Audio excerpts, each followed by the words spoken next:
Bismillahirrahmanirrahim. Assalamualaikum warahmatullahi wabarakatuh.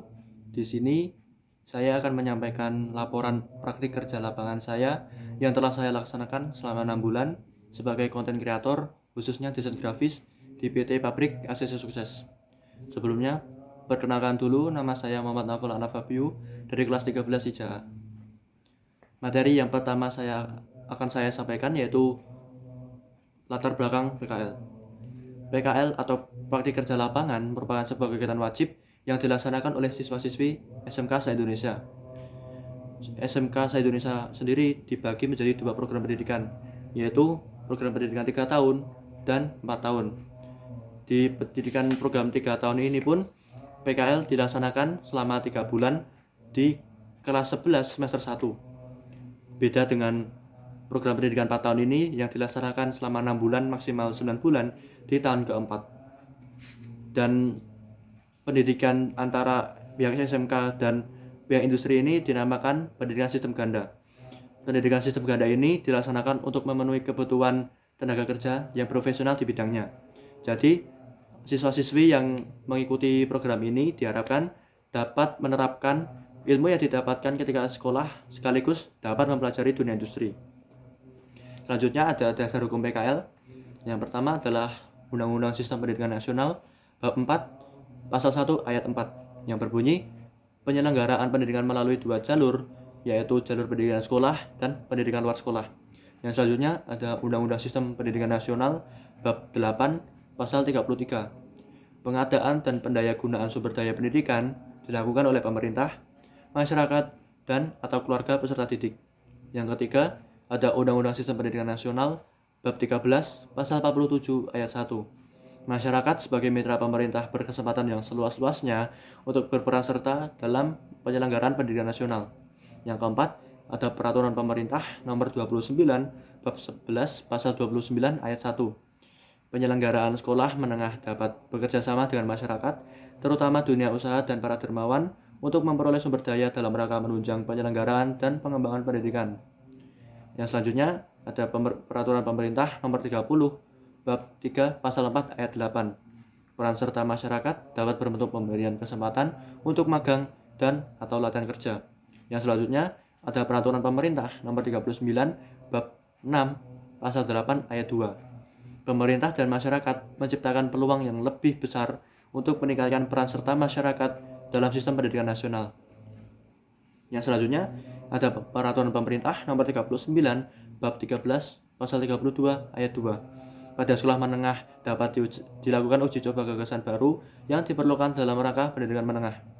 Selanjutnya, Kementerian Pendidikan dan Kebudayaan Nomor 080-19933 Bab 4 Butir C1 Kurikulum 1994 SMK yang berbunyi A. Menggunakan unit produksi sekolah yang beroperasi secara profesional sebagai wahana pelatihan kejuruan. B. Melaksanakan sebagian kelompok mata pelajaran keahlian kejuruan di sekolah dan sebagian lainnya di dunia usaha atau industri. C. Melaksanakan kelompok mata pelajaran keahlian kejuruan sepenuhnya di masyarakat dunia usaha atau industri. Yang terakhir ada Undang-Undang Nomor 20 Tahun 2003 Sistem Pendidikan Nasional. Materi selanjutnya yaitu tujuan PKL.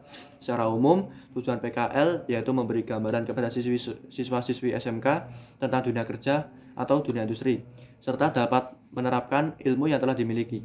Secara khusus, tujuan PKL adalah sebagai berikut. Yang pertama, memberikan wawasan baru kepada siswa terhadap ilmu-ilmu baru yang belum diterima saat pembelajaran di sekolah. Yang kedua, memberikan kesempatan kepada siswa untuk terjun langsung ke dunia kerja dengan berbagai risiko yang ada.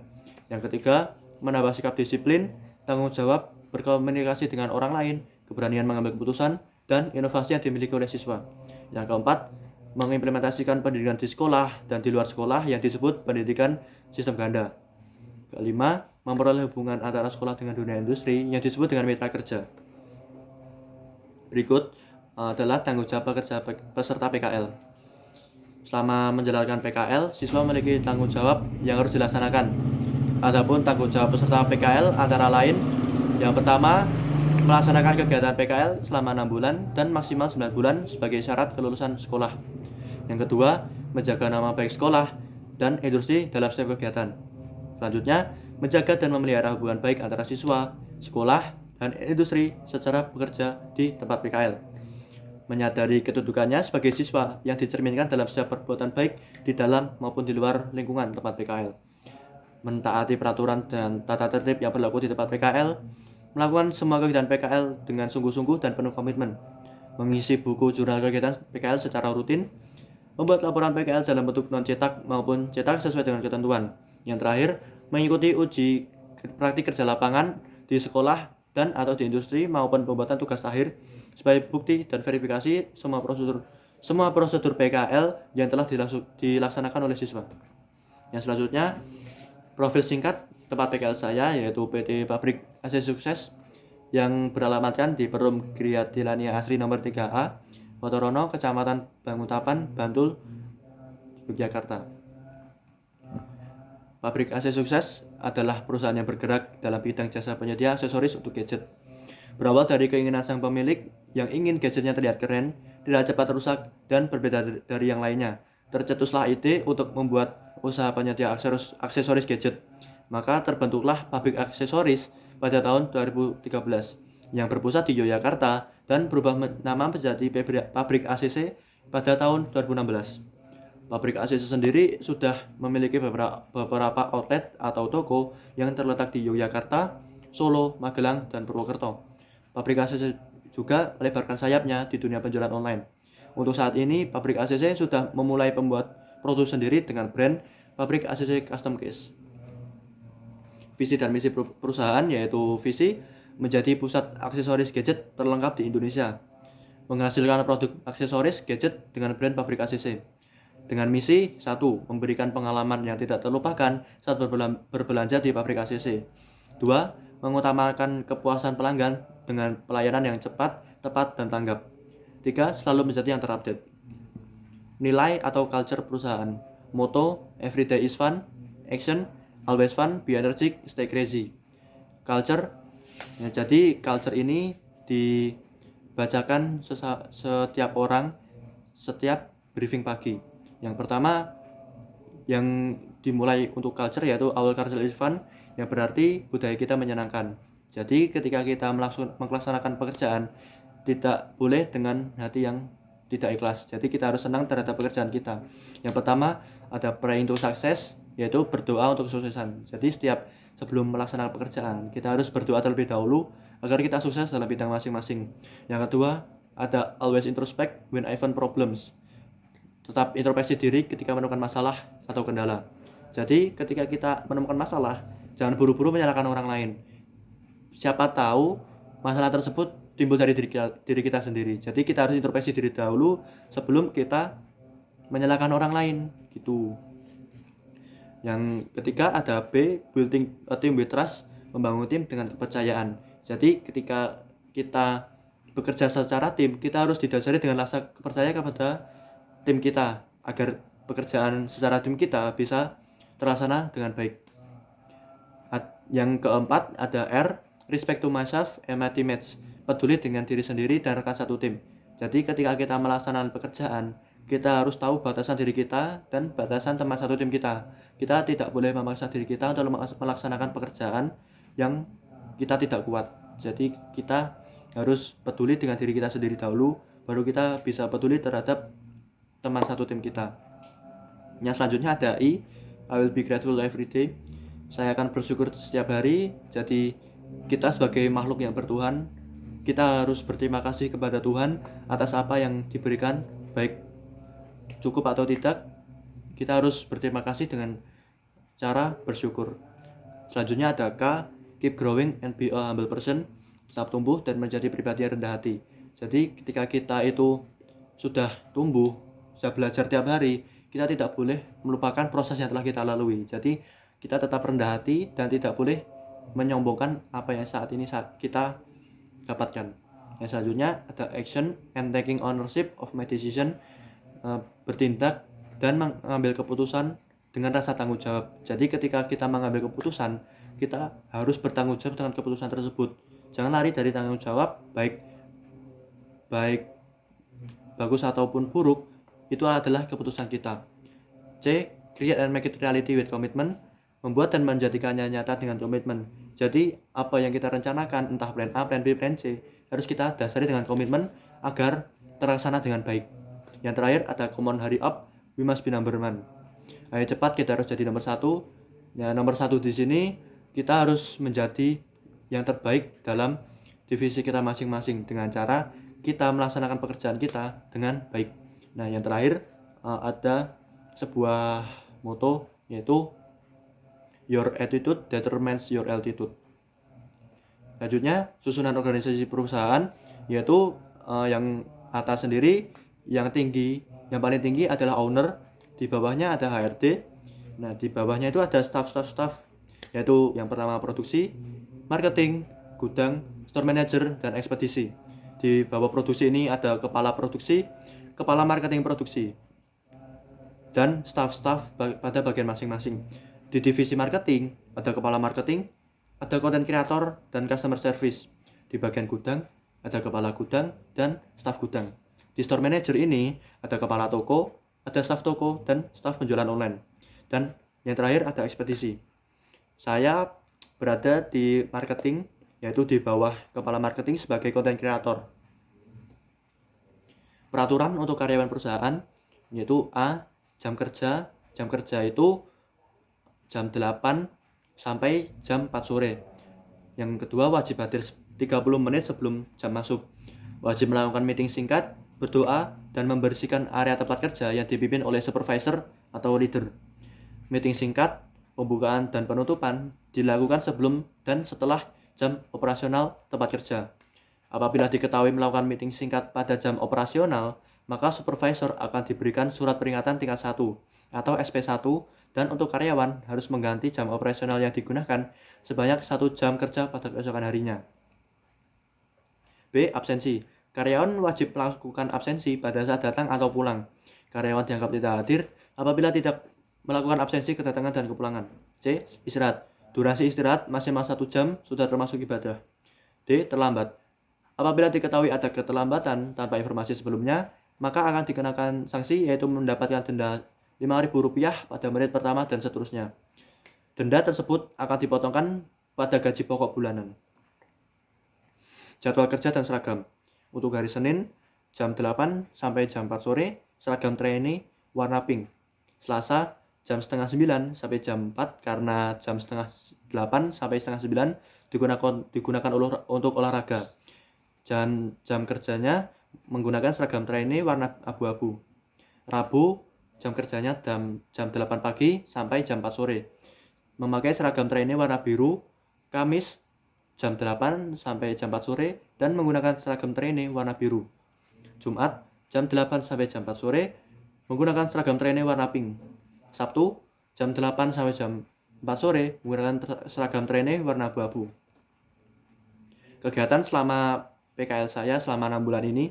Yang pertama, kegiatan saya sebagai content creator divisi marketing memiliki peran untuk membuat visualisasi terkait dengan kebutuhan marketing seperti banner, feed Instagram, dan lain-lain. Selain pekerjaan, di perusahaan ini juga melaksanakan beberapa kegiatan untuk karyawan, yaitu briefing pagi, hacking time, atau waktu kita untuk bersyukur. Jadi apa yang kita syukuri selama seminggu kemarin. Ini dilaksanakan saat Senin pagi sebelum briefing dimulai. Olahraga setiap hari Selasa pagi dan outing dilaksanakan setiap hari Minggu di awal bulan. Dan ini adalah beberapa dokumentasi saat kegiatan tersebut. Contoh pekerjaan saya, yang pertama saya membuat maskot perusahaan. Maskot ini berbentuk robot yang bernama Paimin atau Pabrik ACC Admin. Ini dibuat pada tanggal 29 Juni 2020. Yang kedua, membuat feed Instagram. Feed Instagram berupa desain slide, dijadwalkan seminggu 1 kali upload, yaitu pada hari Selasa. Yang ketiga, desain promosi untuk divisi penjualan online. Ini ada setiap bulan atau setiap minggu pasti ada promo-promo di divisi penjualan online.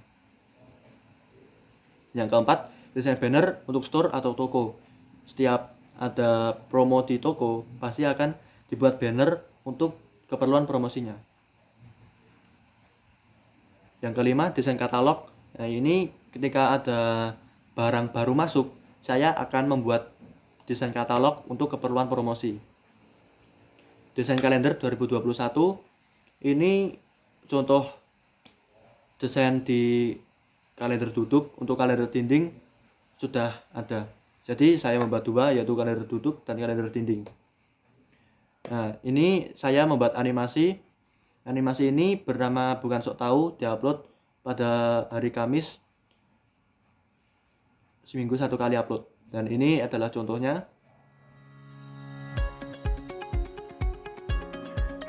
Masih merasa pengisian daya ponsel kalian lama. Jadi ini Padahal materinya tentang ada Qualcomm Pad di tahun ini saya 2017. buat saat bulan September. Dan bulan September itu memang temanya tentang charger dan kabel. Yang ini selanjutnya saya foto produk baru dan menempel watermark. Ini saat ada produk baru datang, selain saya membuat katalog, saya harus memfoto produk tersebut dan menempel watermark pada foto tersebut. Upload katalog dan desain ke Google Drive. Jadi ketika saya sudah selesai melaksanakan tugas saya, hasil dari tugas saya harus diupload ke Google Drive untuk bisa diawasi oleh atasan saya atau supervisor saya. Kesesuaian materi di sekolah dengan pekerjaan. Jadi ketika saya PKL di sini, kesesuaian materi yang saya implementasikan atau saya terapkan adalah desain grafis yang saya pelajari saat kelas 10. Kesimpulan dan saran. Kesimpulan, PKL merupakan hal yang sangat penting untuk siswa yang akan bekerja. Karena di program ini, siswa dapat mengetahui secara langsung dan dapat mempersiapkan dirinya untuk pekerjaan yang akan dilakukan oleh siswa setelah lulus dari program pendidikan.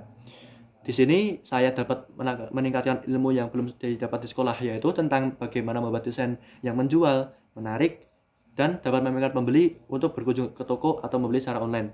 Saya dapat mengerti bagaimana beratnya pekerjaan, kerasnya lingkungan pekerjaan, dan bagaimana seharusnya sikap dan attitude bekerja ketika di lingkungan pekerjaan. Di sini saya menambahkan sebuah quotes, yaitu ketika kamu masih bisa menikmati dan bahagia karena pekerjaanmu, bersyukurlah. Karena menurut sebagian orang, pekerjaan merupakan sumber ketidakbahagiaan. Jadi walaupun kita sedang bekerja, entah kita kuat atau tidak, kita harus jalani dengan ikhlas, karena sebagian orang sulit untuk mendapatkan pekerjaan. Jadi ketika kita mendapatkan pekerjaan, kita harus bersyukur. Kesimpulan dan saran. Tadi kesimpulan sudah, sekarang saran untuk perusahaan. Yang pertama, tingkatkan lagi rasa kekeluargaan antar karyawan agar pekerjaan itu semakin lancar, enggak di divisi saja, karena ini satu perusahaan. Yang kedua, tingkatkan lagi pendidikan untuk siswa PKL agar siswa ini dapat benar-benar matang saat selesai menjalani program PKL di sana. Yang ketiga, sering-sering pantau perkembangan peserta PKL agar dapat mengetahui bagaimana kelebihan orang itu, kekurangan orang itu, maupun kendala yang dialami. Untuk sekolah dan jurusan, perbanyak relasi tempat PKL agar siswa dapat mengetahui tempat PKL yang sesuai dengan sekolah dan jurusannya. Yang kedua, perbanyak komunikasi kepada siswa yang menjalani PKL agar dapat mengetahui bagaimana PKL yang sedang dijalani oleh siswa. Yang ketiga, bimbing dan berikan penjelasan yang jelas untuk siswa PKL agar siswa dapat menjalani PKL dengan baik. Untuk siswa atau adik kelas, rencanakan tempat PKL dari jauh-jauh hari agar tidak keteteran saat waktu PKL dimulai. Siapkan plan A, plan B, plan C, dan seterusnya. Untuk opsi lain, ketika rencana yang telah disiapkan tidak bisa tercapai. Yang ketiga, mintalah saran kepada pembimbing atau guru lain ketika masih ragu untuk mengambil keputusan. Tetap jaga nama baik sekolah ketika PKL nanti. Sekian dan terima kasih.